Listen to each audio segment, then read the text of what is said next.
So I'm talking about Animism, an ancient story for modern times. And this talk is on my part, it's a response to a predicament that we all find ourselves in. So we have all this amazing technological capability, scientific know-how on the one hand, and on the other hand, we persist in damaging the planet. And we know we're damaging the planet. So how do we square these two facts that leave me perplexed, leave me in a state of consternation? And not just that, it's a sense of loss, sadness, helplessness, and foreboding even. So a real mix of feelings, and I feel this mix is kind of expressed in a story you'll all be familiar with, a scene from Lord of the Rings where Theoden, king of Rohan, he's at Helm's Deep, and the armies of Saruman, the Uruk-hai and the orcs are scaling the battlements. Where is the horse and her rider? So this is King Theoden. Where is the horn that was blowing? They have passed like rain in the mountains, like wind in the meadow. The days have come down in the west, behind the hills, into shadow.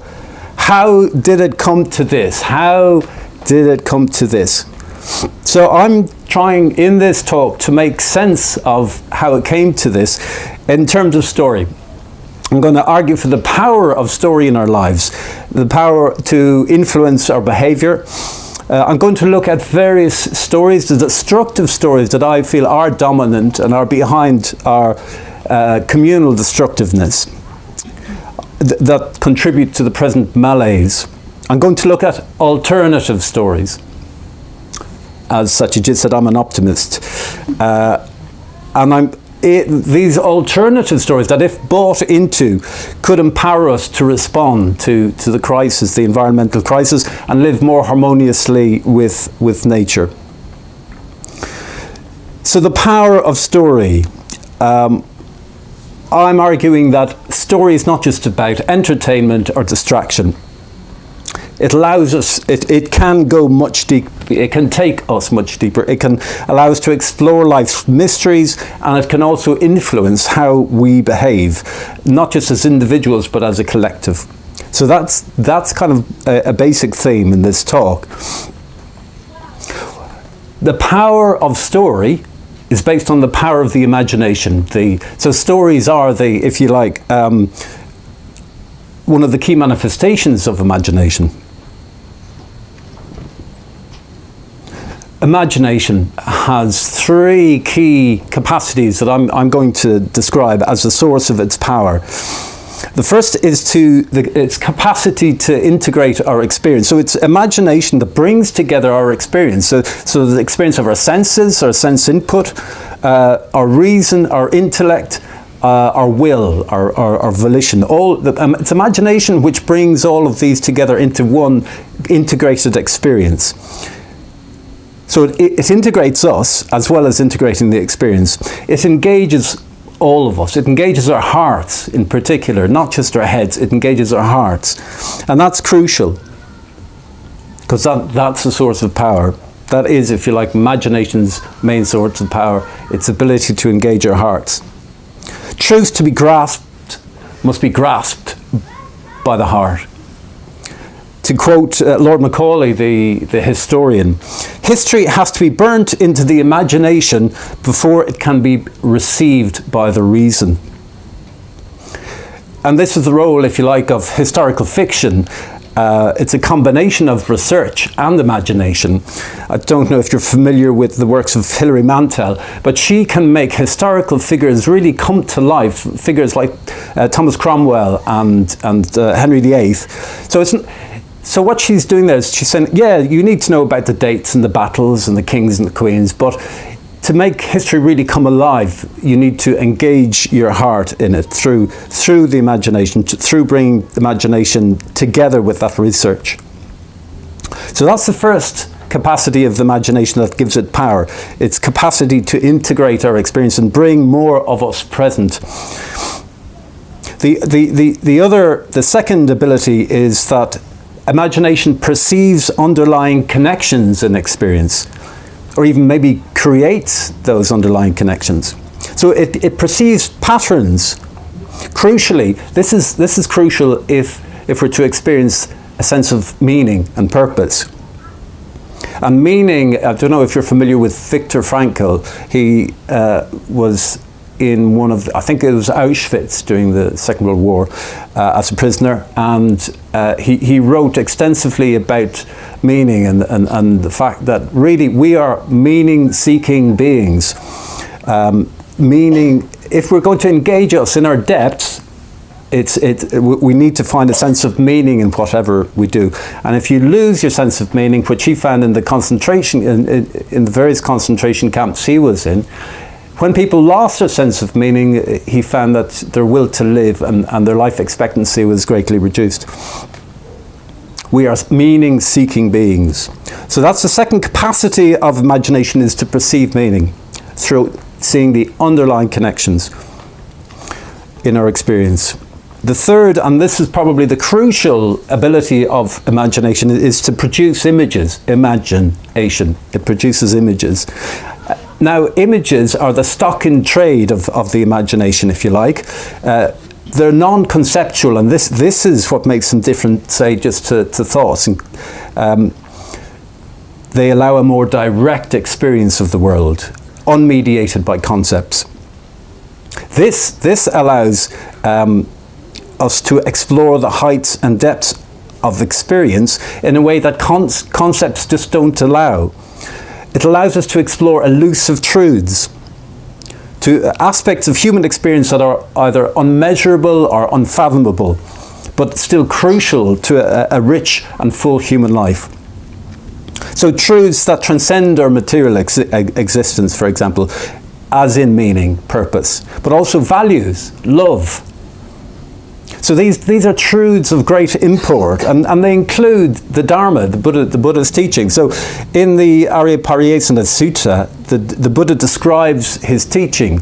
He says, "This Dharma that I have attained is deep, hard to see, hard to realize, peaceful, refined, beyond the scope of conjecture, subtle, to be experienced by the wise."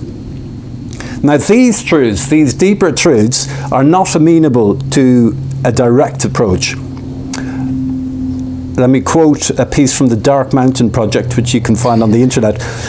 "Beyond the limits of reason, reality remains mysterious, as incapable of being approached directly as a hunter's quarry.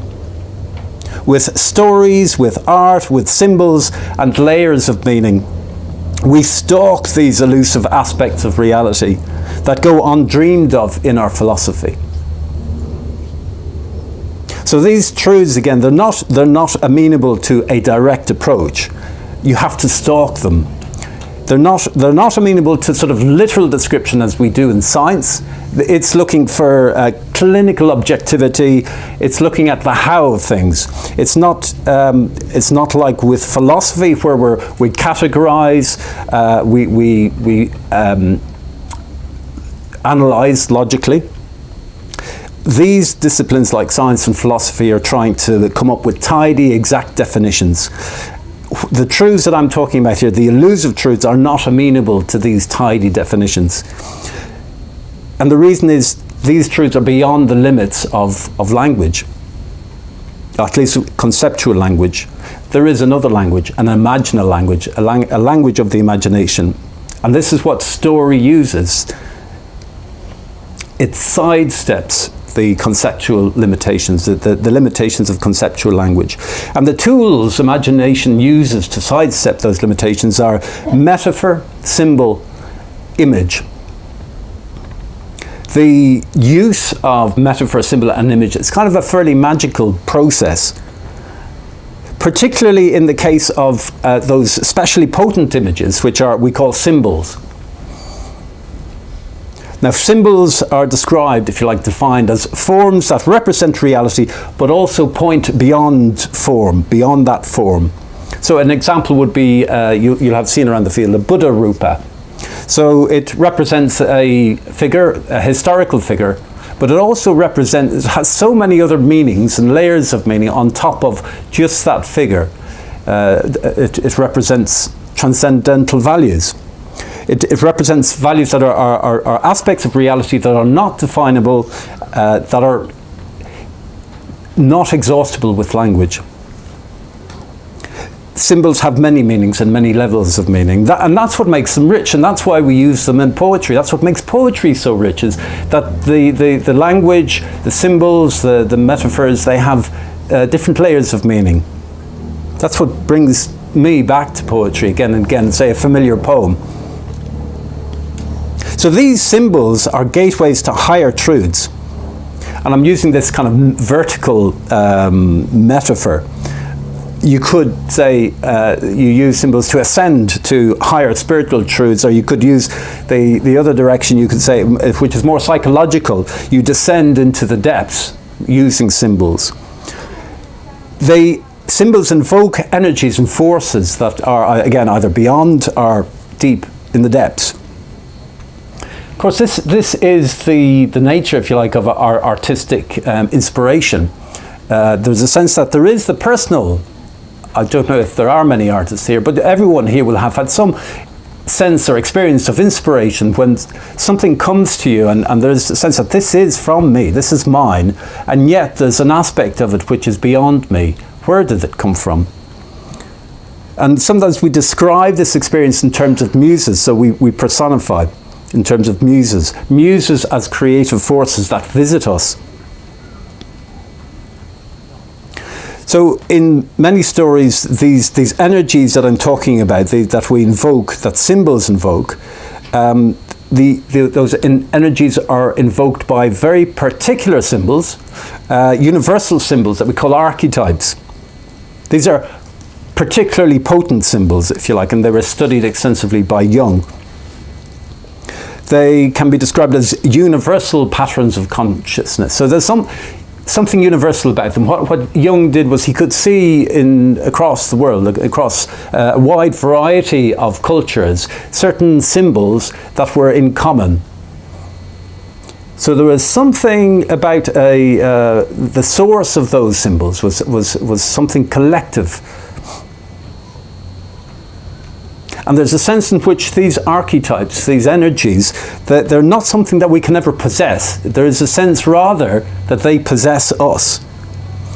And we personify them as, say, Eros, or Dionysus, or the hero archetype, or trickster, or the dark lord like Sauron. There's a sense that when we experience them, something takes hold of us, as we're channeling something beyond us. And these archetypes are what populate the stories we tell. In particular, we have a set of stories, foundation stories, if you like, myths. Now, myths are shared stories. Joseph Campbell writes a lot about myth, and he defines myth as dreams are personal myths, and myths are collective dreams. And this collective dimension to archetypes, to myth, is what gives them their power. We share them, and that gives them a power and a resonance. And we either consciously or unconsciously actually use them as a framework for interpreting our experience, interpreting our reality. They help us to address questions like, well, who we are, questions of identity, or how do we relate to others, questions of ethics. So myths can provide this framework for interpretation and working with our world. We have the big stories, the big myths like nationalism, religion, class consciousness, feminism, just some examples which can be those lenses of interpretation. We see the world through these big stories. And there's a sense in which that we don't just interpret our experience through these, but we actually create our experience through these. So the Buddha says that our experience of the world is mind-made. Experiences are preceded by mind, led by mind, and produced by mind, he says. So how does this happen? How is it that we create our worlds through the mind? So the stories we use as our basic way of our lens, if you like, they actually have, they inculcate values.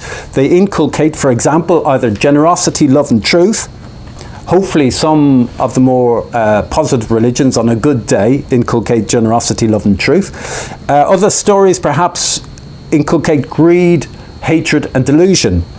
I can think of, from my own background, a narrow sense of nationalism, which can just place a barrier between me and you, us and them, the persecuted, the persecutor. So these mental states that are inculcated by these stories that we use lead to actions. So if you act from an unskillful state, you will act unskillfully, suffering will follow.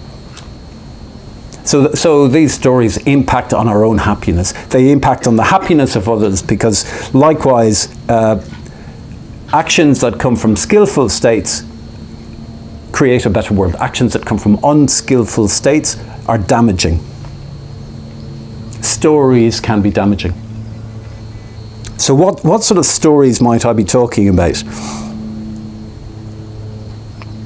What sort of stories are there that might explain this modern predicament of continuing to damage the environment that is fragile and is the basis of our survival? I would say this is a really complex question, and it would take much. We'd all have different answers to that question, but let me put a couple of answers to that, just really for the sake of exploration. I would say that the core damaging story, and the most fundamental one, is self-view.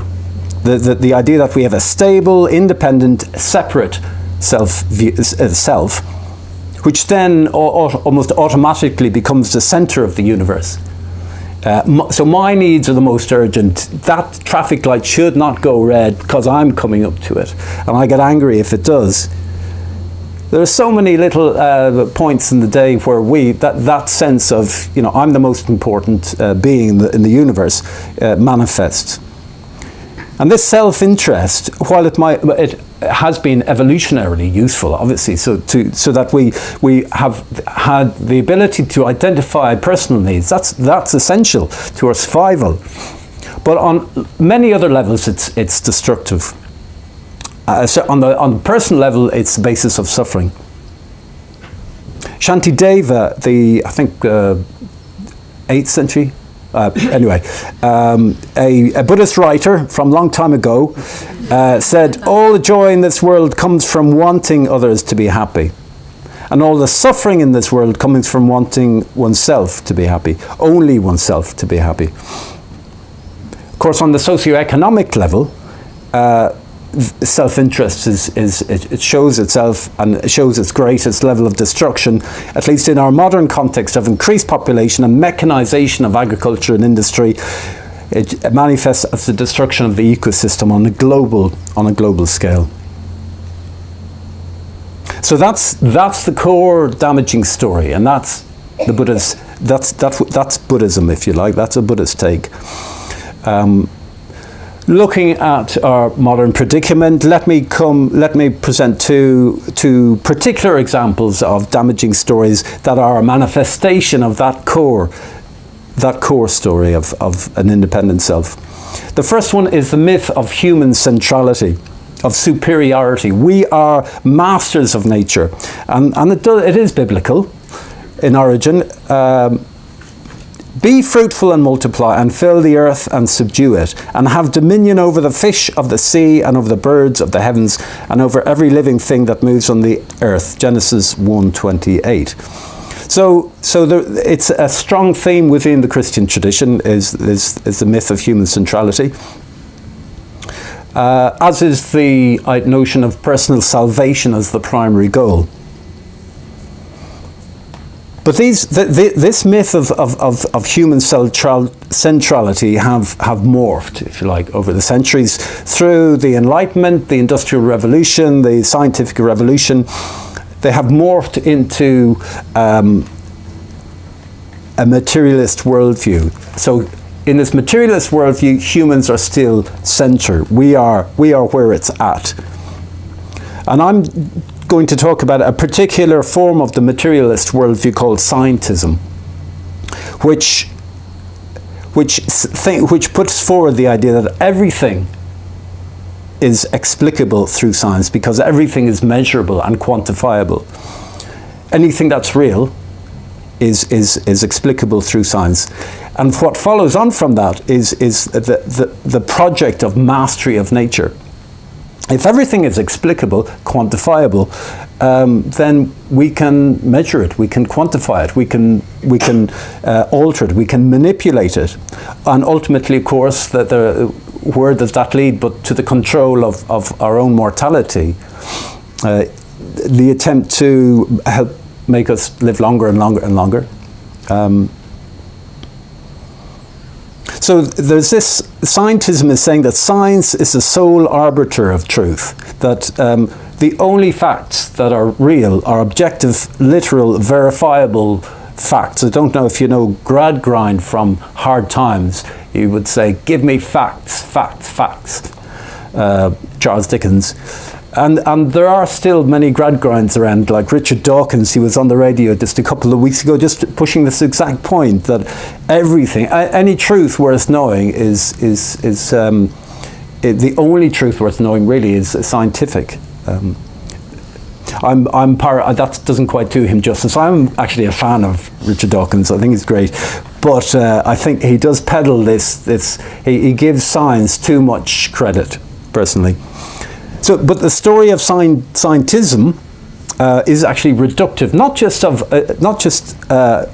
in general terms, which I'll say more about, but of science itself, because it's kind of stuck in a mechanistic or Newtonian concept of science, which is an archaic view. It's like seeing the world as a set of billiard balls that bang into each other. It doesn't take account, say, of quantum physics and far more interesting, less pin-downable forms of science. So the story of scientism is reductive in the sense that it sees the universe as dead matter. It depersonifies the universe. We humans are the only persons. We're the only rational beings, and therefore we're superior. The universe can be our plaything. We can do anything with it as we wish. So there are no persons in the natural world. And what does this generate but emotional disconnection? A sense that we are separate from the world around us, from nature. It leads to a prioritization of human needs and a devaluing of the needs of the beings that we share this planet with. And that separation leads to fear. And that leads to alienation. The consequence is a utilitarian relationship with nature, so that it can become a source of our raw materials and a sink for our excessive wastes. Environmental destruction. If we had emotional connection with nature, we couldn't do that. So the next part of my talk is looking at what are the redressing stories, the stories that can act as an antidote to those big stories, the stories of the independent self, the stories of human centrality and scientism.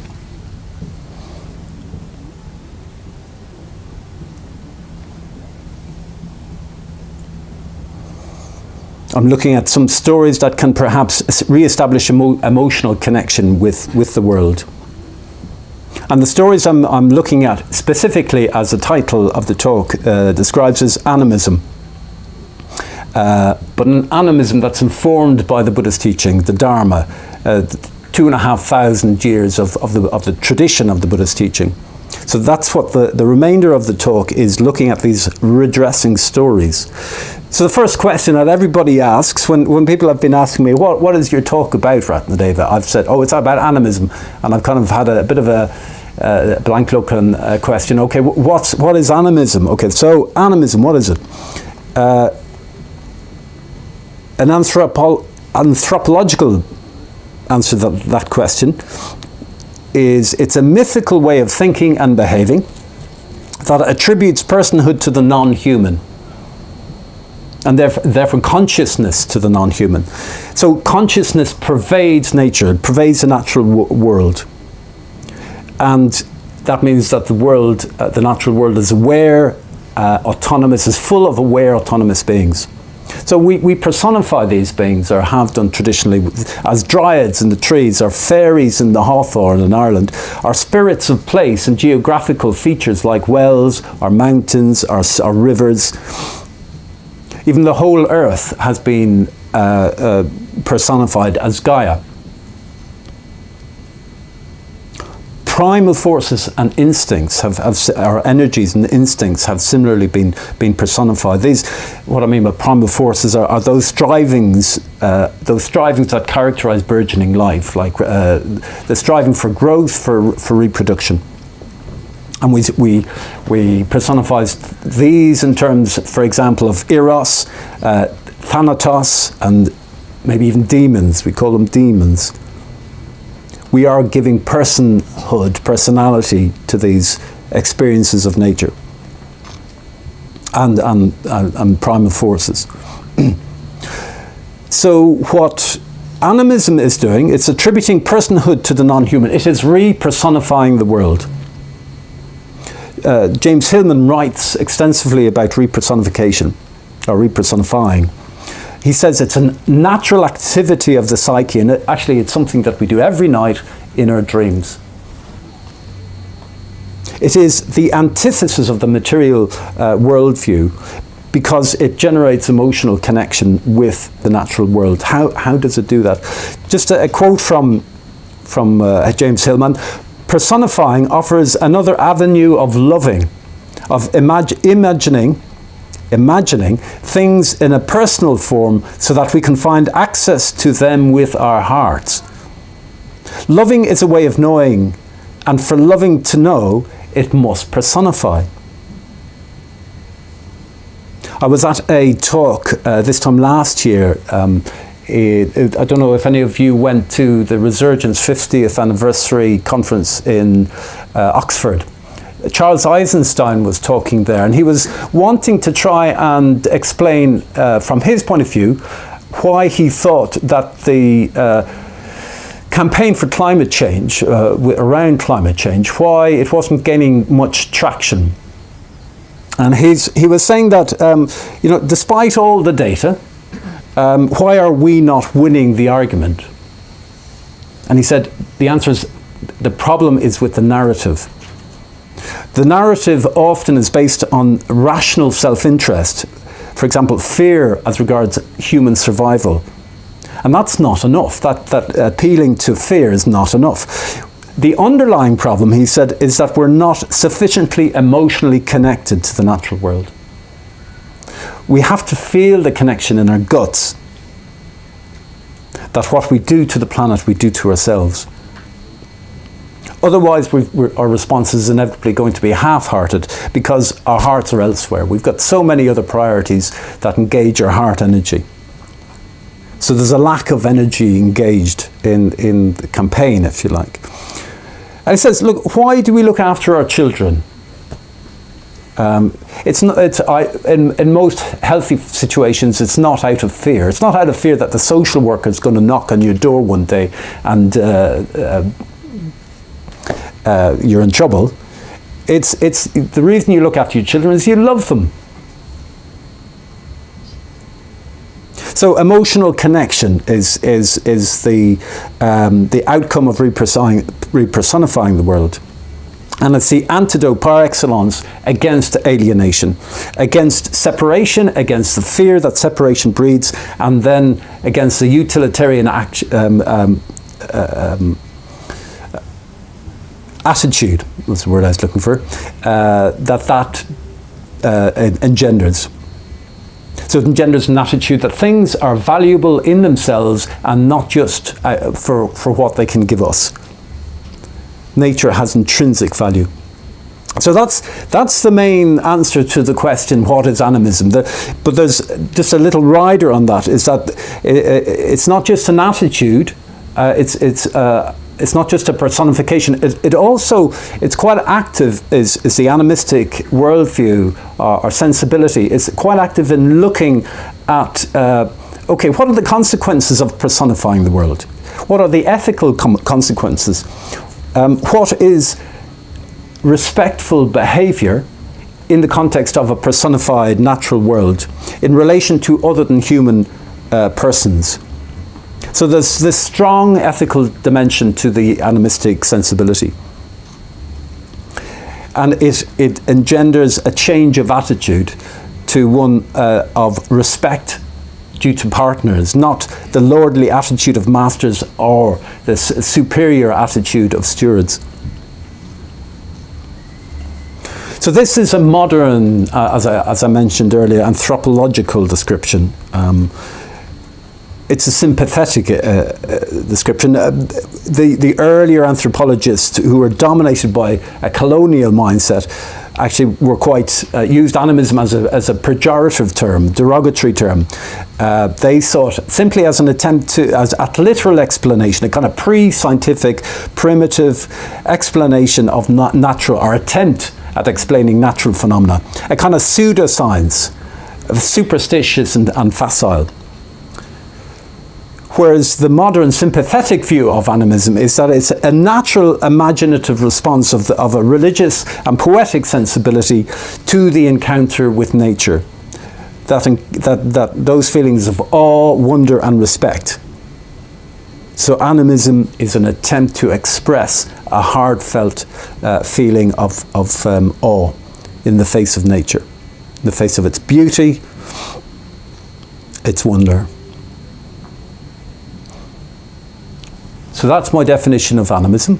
How does this square with the Dharma, Buddhism? Here I am with my case. I'm an ordained Buddhist. So how do I square animism, which is, if you like, under the more general term of paganism? How do I square that with the Dharma, the Buddhist teaching? Well, I would suggest that animism and the Dharma have actually sat together from the very beginning, from the earliest days of Buddhism.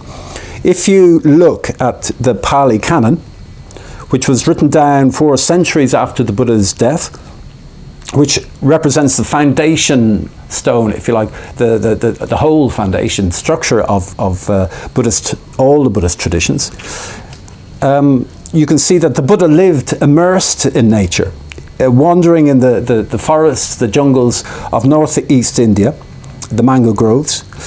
Key descriptions of life, or rather descriptions of key events in the Buddha's life, like his birth, his enlightenment, his death, they all happen outdoors, under very much associated with trees, salt trees in the case of his birth and death, and the Bodhi tree, of course, in the case of his enlightenment. So the Pali Canon is shot through with accounts of encounters with spirits.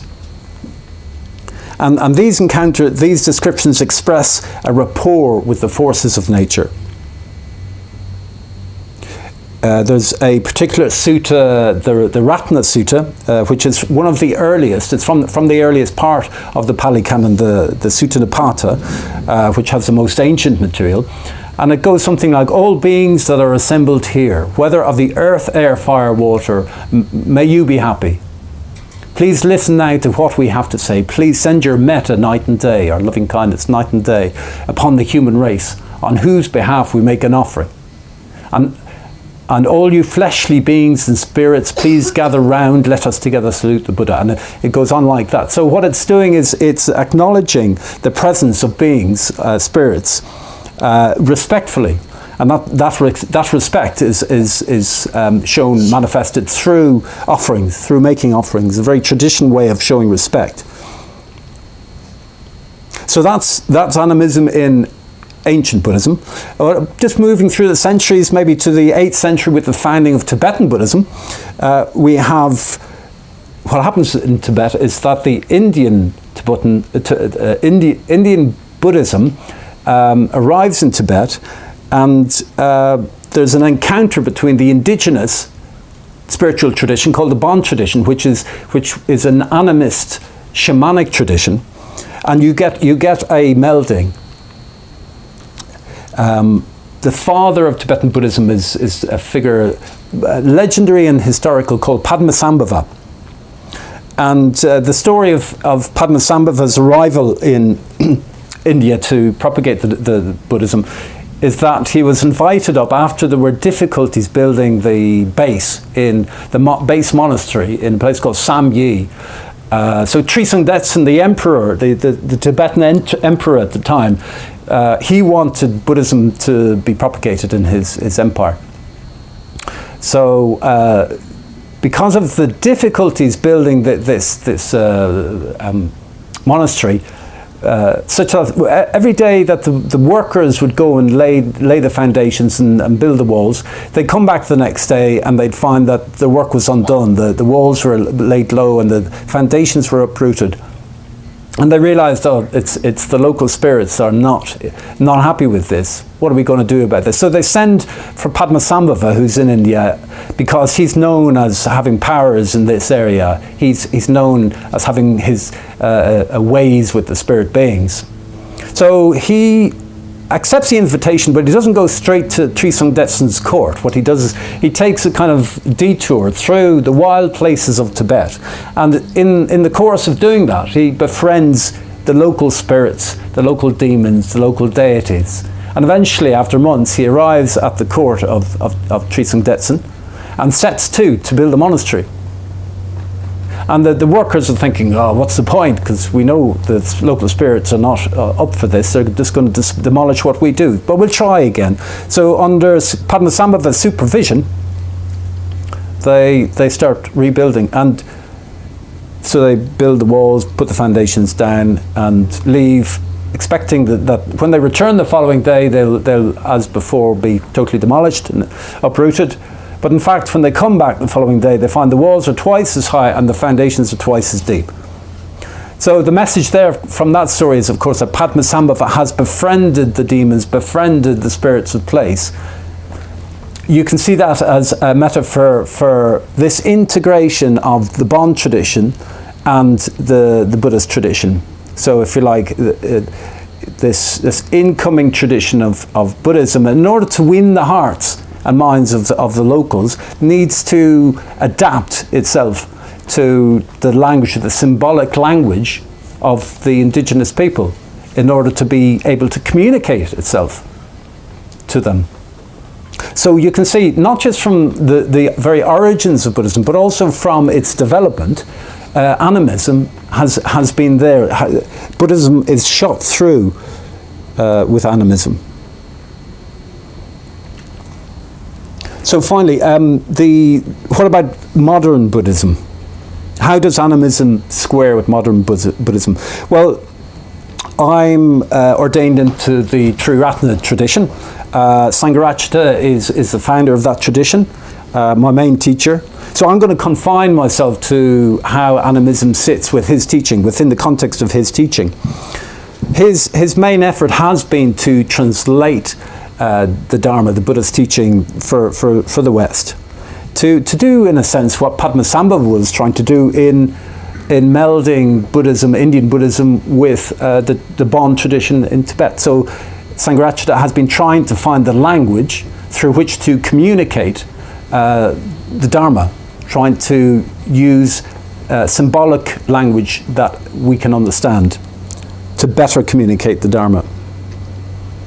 So Sangharakshita talks about, well, I suppose a more general description of animism. He talks about it, or describes it, as a mode of consciousness, an ancient mode of consciousness, in which the natural environment is seen as a living presence, aware of and responsive to our presence.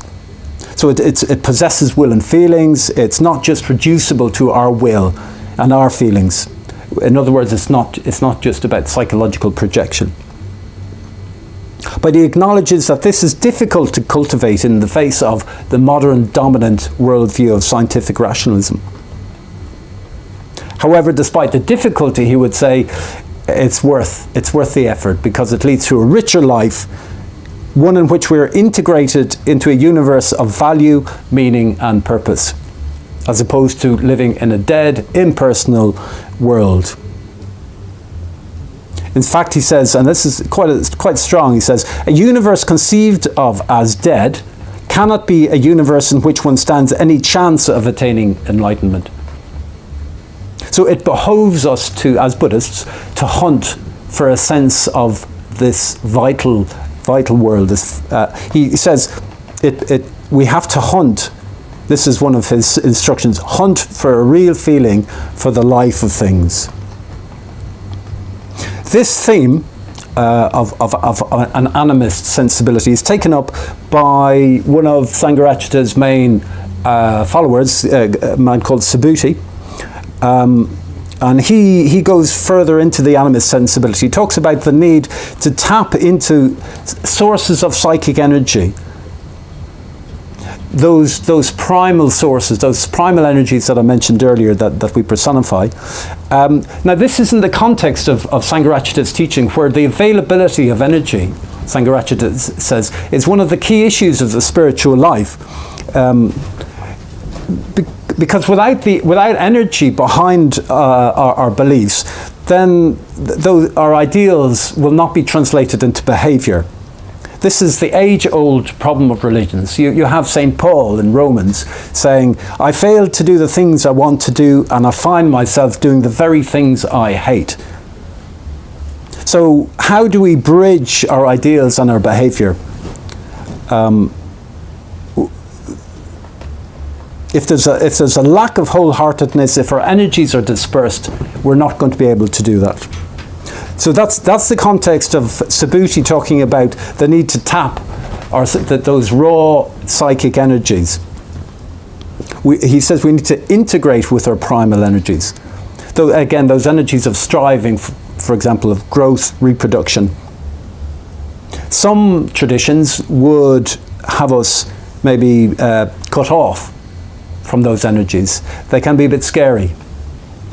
But what we really need to do is actually acknowledge them and befriend them, just as Padmasambhava befriends the demons of Tibet. We have to befriend, we have to acknowledge and befriend, and then enlist into useful service, if you like, the demons, our own demons. Enlist them behind our own values. So I'm talking about energies which are within and without.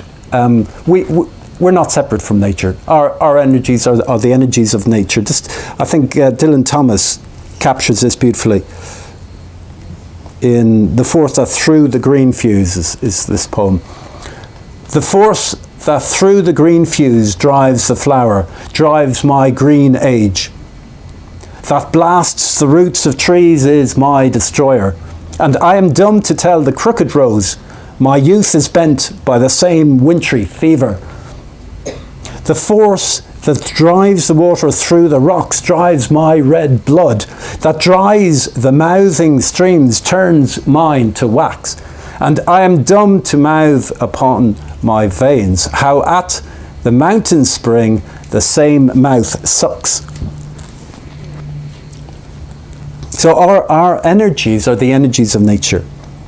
We are nature. We form and are formed by nature. We are formed by landscape, we're formed by climate. Here's a quote from W.B. Yeats I found a couple of weeks ago, which I like. The desert went into the heart of the Jews in their wandering, and it made them what they are, the indestructible children of earth. It may well be that the elements have their children. I am certain that the water of the seas and of lakes and of mist and rain has all but made the Irish after its image. So we are nature. The problem is language, really. Nature is not something out there. We're not separate from the elements. We don't just simply consume, excrete elements. The elements, if you like, manifest as us. We are the universe. We are the elements aware of themselves, the universe aware of itself. So this divide between me and nature, us and nature, is artificial. this divide between the animate and inanimate, between a living me and a dead not me, it's artificial. And there are a range of Buddhist practices that are directed towards realizing this artificiality, that the divide is artificial. And what I'm saying in this talk, really, what I'm pointing to is that these practices, these traditional Buddhist practices, can potentially be supported by an animist sensibility. A sense of a world full of non-human presences. And they can be fueled by the energies, these primal energies, if we can harness those primal energies. And the result is, if you like, one of the aims of Buddhist practice, which is a profound experience of non-separation.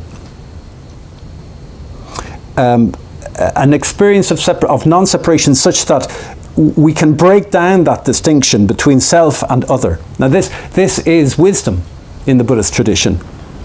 And I see it as the antidote to that core destructive story, the story of a separate, independent self. Furthermore, this profound experience of non-separation can give a sense of kinship with all beings based on an affinity of life for life. This is powered by imagination. Imagination, as I say, perceives the underlying connections in our experience.